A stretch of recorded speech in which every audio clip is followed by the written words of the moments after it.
Let's dive deeper into the potential impact of a widespread conflict. Michael O'Hanlon, Senior Fellow and Director of Research in Foreign Policy at the Brookings Institution, is with us now for more on that. Michael, welcome. So Iran is saying that it's now ready to talk. How diminished is the regime tonight, Michael? You know, it's an excellent question. And they say they want to talk. They don't say what terms they would accept. It does appear that they're scared, and certainly seeing several of the top military leadership knocked off after we ourselves had killed Qasem Soleimani back in 2020 has to make the Ayatollah and any other senior Iranian leader fear that he could be next. And whether or not President Trump has given the Ayatollah a reprieve, as some reports suggest, may or may not be true, may or may not last. So in that sense, Iran's airspace is owned by Israel at this point. It doesn't mean that Israel can do anything it wants.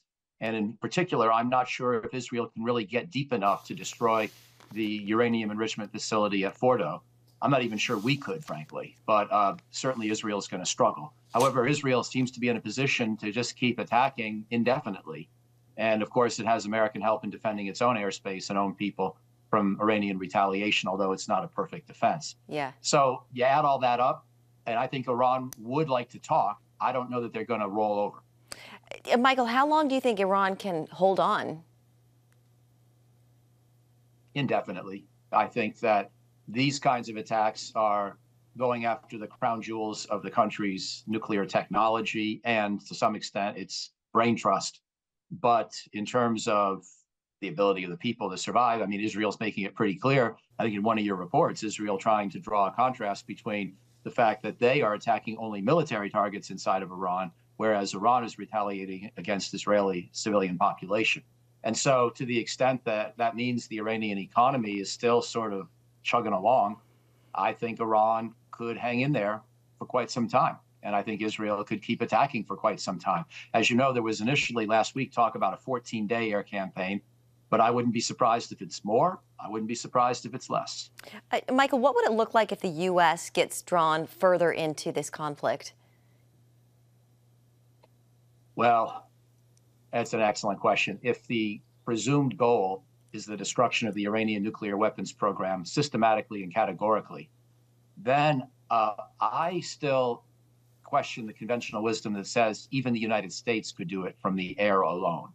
And so if that really becomes the goal and we get involved, then I think you're talking about a limited ground operation right in the heart of Iran.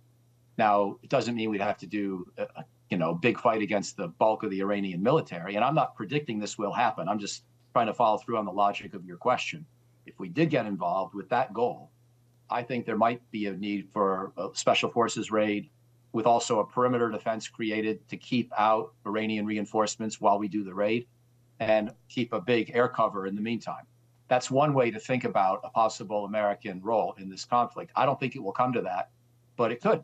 Yeah. What about some of the other countries? I'm thinking about Russia, some of the more adversarial countries. What are they saying tonight? What would it look like if they get involved in this conflict?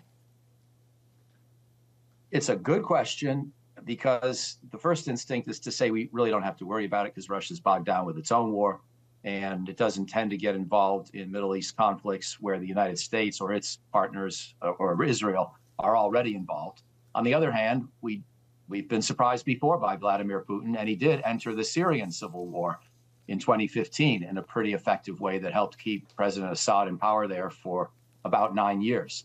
So I don't rule it out altogether, but I don't see what Russia gets for that effort, and I would be very surprised if they did it. Yeah. Michael, it's been really interesting to see some of the Iranian people voicing support for Israel. Do you think that this latest campaign could actually bring down the Iranian regime? It's going to be tough because we've seen big protests in Iran before. Unfortunately, this theocracy is entrenched after 46 years. And it's, circled the wagons. And sure, they've lost 8 or 10 of their top people in the last year, various forms of violence or accident, but they've got a lot left. And they're not particularly bothered by their own people's sentiments or protests. And so I don't expect that. I think, you could see a renewed debate as to whether the Ayatollah Khomeini should be targeted.